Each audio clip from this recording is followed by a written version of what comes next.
for voters to make. Senator, we're a little off topic. I have to let Senator Obama respond. Then Senator Edwards is going to come in as well. But go ahead and respond, and then I want to get back to this issue that we're talking about, fiscal responsibility. But go ahead. Let's talk about it. Hillary, I will be happy to provide you with the information about all the spending that we do. Now, let's talk about Ronald Reagan. What you just repeated here today is patent. Wait, no, Hillary, you just spoke. I did not say anything about Ronald Reagan. You said two things. You talked about admiring Ronald Reagan, and you talked about the ideas of the Republicans. I didn't talk about Ronald Reagan.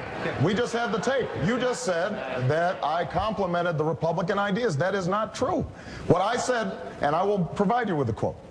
What I said is that Ronald Reagan was a transformative political figure because he was able to get Democrats to vote against their economic interests to form a majority to push through their agenda, an agenda that I objected to because while I was working on those streets, watching those folks see their jobs shipped overseas, you were a corporate lawyer sitting on the board of Walmart. I was fighting these fights. But I want to be clear. So I want to be clear. What I said had nothing to do with their policies. I spent a lifetime fighting against Ronald Reagan's policies. But what I did say is that we have to be thinking in the same transformative way about our democratic agenda. We've got to appeal to independents and Republicans in order to build a working majority to move an agenda forward. That is what I said. Now, you can dispute that, but let me finish. Hillary, you went on for 2 minutes. Let me finish. The irony of this is that you provided much more fulsome praise of Ronald Reagan in a book by Tom Brokaw that's being published right now, as did Bill Clinton in the past. So these are the kinds of political games that we are accustomed to. I'm sorry. Well, wait a minute. Just a minute. Senator Edwards, let them wrap up, and then I'm going to come to you. I just want to clarify. I want to clarify the record. Wait a minute. Wait a second, Senator Edwards. Hold on. There has been a specific charge leveled against Hillary Clinton, so she can respond. Then I'll bring in Senator Edwards. I just want to be sure. What you said about Iran, we got a long time to go. You'll have a good opportunity. We're just getting warmed up now.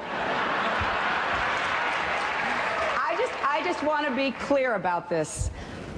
In an editorial board with the Reno newspaper, you said two different things because I have read the transcript. You talked about Ronald Reagan being a transformative political leader.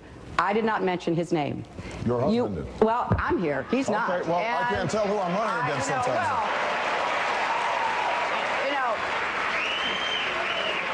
I think we both have very passionate and committed spouses who stand up for us, and I'm proud of that. But you also talked about the Republicans having ideas over the last 10 to 15 years. I didn't say they were good ones.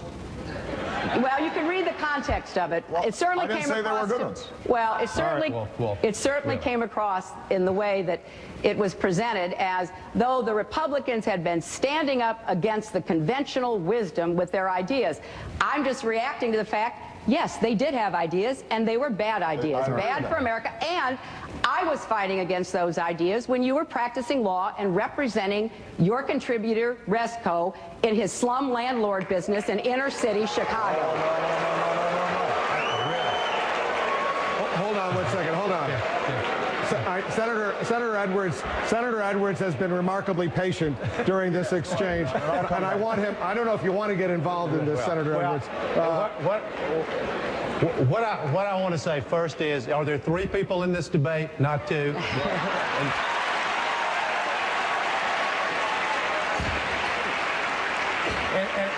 And I also want to know on behalf of voters here in South Carolina, this kind of squabbling, how many children is this going to get health care? How many people are going to get an education from this?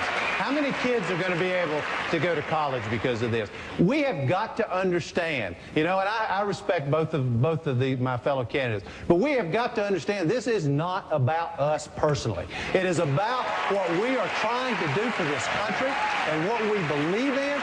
Now, fiscal responsibility, which I think was the question. It's a little hard to tell at the end of that. But I think the question was about fiscal responsibility. I have proposed, I think, the most aggressive, most progressive agenda of the three of us up here. You know, I was the first to come out with a universal health care plan, first to come out with a global warming plan, first and to the best of my knowledge only at this point, to come out with a comprehensive, detailed plan to end poverty in America, since we are on Dr. King's Day. This is the cause of my life. Everything I have proposed, I have come up with a way to pay for. And I've been very explicit about how it should be paid for. Not abstract, not rhetoric, very, very explicit. But I do have to say, in response to something Senator Clinton said just a minute ago, both Senator Obama and I have said Social Security needs a solution. And we have said we won't privatize, we won't cut benefits, we won't raise the retirement age. It was the same thing that Hillary has said. But she has proposed nothing about how we're going to create revenue to keep Social Security alive, and talked about fiscal responsibility. Here's the problem.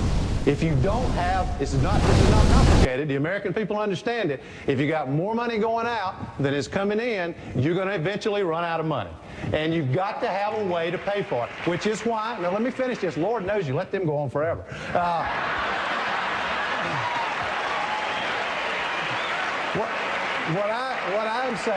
What I'm saying is we have to be consistent in what we're saying.